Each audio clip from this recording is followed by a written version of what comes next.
ఈ తత్వాలు తమ స్థూల సూక్ష్మ స్థితులలో శ్రీకృష్ణుని చేతనే తయారైనాయి.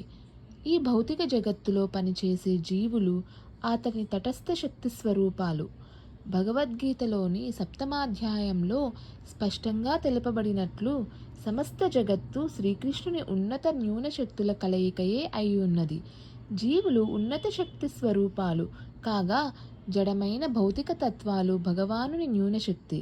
నిద్రాణ స్థితిలో ప్రతిదీ శ్రీకృష్ణునిలోనే నిలిచి ఉంటుంది. భౌతిక ప్రకటము యొక్క విశ్లేషణాత్మక అధ్యయనంచే దేవాతిదేవుడగు శ్రీకృష్ణుని స్థుతిని దేవతలు కొనసాగించారు. ఈ భౌతిక ప్రకటము ఏమిటని ప్రశ్నిస్తే ఇది వృక్షము వంటిదని చెప్పవచ్చును. వృక్షము నేలపై నిలిచి ఉంటుంది. అదేవిధంగా దేహమనే వృక్షము ప్రకృతి అనే నేలపై నిలిచి ఉంది.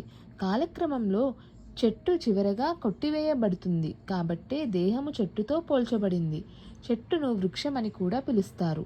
వృక్షము అంటే తుట్టతుదకు కొట్టివేయబడేదని అర్థం. కనుక ఈ దేహమనే వృక్షాన్ని చరమసత్యంగా స్వీకరించలేము. ఎందుకంటే అది కాలప్రభావానికి గురి అవుతుంది. కానీ శ్రీకృష్ణుని దేహం నిత్యమైనది. అతడు భౌతిక జగత్తు ప్రకటానికి పూర్వమే ఉన్నాడు. భౌతిక జగత్తు కొనసాగుతున్నప్పుడు కూడా ఉన్నాడు. భౌతిక జగత్తు లయించిన తర్వాత కూడా ఉంటాడు. అందుకే కేవలం శ్రీకృష్ణునే పరమసత్యంగా అంగీకరించవలసి ఉంటుంది. ప్రకృతి అనే నేలపై నిలిచిన దేహమనే వృక్షం యొక్క ఉపమానాన్ని కఠోపనిషత్తు కూడా ఉదహరించింది. ఈ చెట్టుకు సుఖదుఖాలనే 2 రకాల ఫలాలు ఉన్నాయి. దేహమనే ఈ వృక్షంపై నివసించేవారు 2 పక్షులలాగా ఉన్నారు. ఒక పక్షి శ్రీకృష్ణుని హృదయస్థ రూపమైన పరమాత్ముడు, ఇంకొక పక్షి జీవుడు. జీవుడు ఈ వృక్ష ఫలాలను తింటున్నాడు. ఒకప్పుడు అతడు సుఖ ఫలాలను తింటాడు, మరొకప్పుడు దుఃఖ ఫలాలను అనుభవిస్తాడు. కానీ ఇంకొక పక్షి ఆత్మ సంతుష్టి కలది కనుక సుఖదుఖ ఫలాలను ఆరగించడంలో ఇష్టం చూపదు. దేహమనే వృక్షముపైనున్న ఒక పక్షి ఫలాలను తింటుంటే వేరొక పక్షి కేవలము సాక్షిగా చూస్తోందని కఠోపనిషత్ పలికింది.